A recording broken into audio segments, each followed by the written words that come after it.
Euraveo, c'est donc une société de services en RSE, pure player de la RSE, 100% de notre chiffre d'affaires dépend de la RSE. On a deux expertises, stratégie et communication en RSE, RSO, responsabilité sociétale des entreprises ou des organisations si on est sur une collectivité ou une association. Et puis on a une spécificité aussi, c'est qu'on accompagne beaucoup d'entreprises dans ce qu'on appelle l'engagement sociétal, le mécénat, l'implication des collaborateurs, la création de fondations ou de fonds de dotation pour répondre à ces enjeux-là. Je pense qu'on est à un tournant. Je partirais plus d'éléments macro. On est sur un monde qui est changeant, qui évolue très très vite et dont on ne sait pas forcément identifier les points d'évolution ou les tendances d'évolution.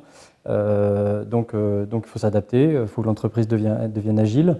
Il n'y a plus de logique de stratégie à 20 ans, des plans à 5 ans, c'est maintenant très compliqué.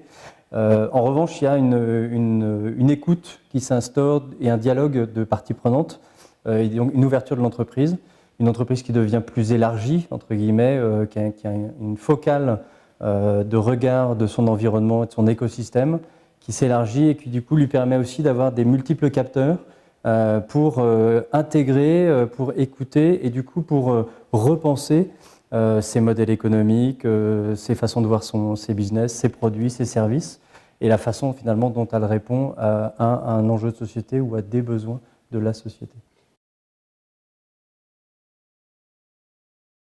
Adam Smith, le père du libéralisme et du capitalisme, disait que l'entrepreneur, il est certes dans une dynamique individuelle, mais il répond avant tout à un besoin de société, il veut combler un besoin de société, et je pense que toute entreprise est dans cette logique-là. D'ailleurs, on le voit, il y a une vraie question de l'utilité des produits et l'utilité des services qu'apporte une entreprise. On est dans un virage, donc, avec ce monde qui bouge, avec aussi un monde qui devient multi-acteurs et des sujets qui sont finalement portés par personne et par tout le monde à la fois. Et donc la résolution des problèmes ou la recherche de solutions passe effectivement par un dialogue, par une co-construction, par une ouverture.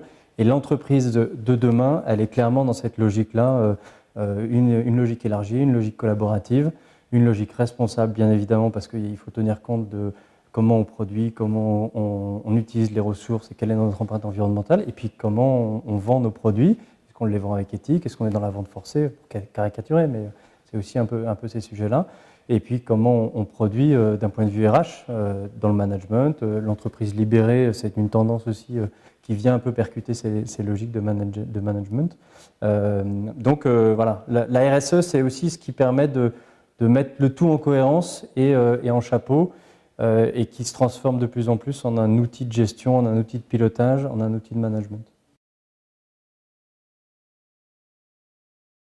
Enfin, quand les entreprises me disent nous, la RSE, on en fait sans le savoir, c'est dans notre ADN, je réponds souvent que je ne suis pas tout à fait d'accord et qu'on peut avoir des actions qui sont dans notre ADN de volonté sociale, d'ouverture, de respect de l'environnement, tout à fait d'accord. Elles peuvent être très historiques dans l'entreprise. Mais ce n'est pas pour autant que dialoguer avec les parties prenantes, c'est naturel, que de piloter sa boîte sur des indicateurs économiques, sociaux, environnementaux, c'est naturel et c'est dans l'ADN, et ainsi de suite. En revanche, c'est vrai que les nouvelles créations d'entreprises, elles sont souvent sur deux piliers, un pilier économique, un pilier environnemental, un pilier social, un pilier économique. L'économie sociale solidaire, c'est typiquement ou le business social, c'est typiquement cette approche-là. On a des modèles en engagement en RSE qu'on regarde régulièrement, qu'on suit, pas surtout, mais voilà, une boîte comme Schneider Electric aujourd'hui est un de nos modèles et est une société qu'on prend beaucoup en exemple.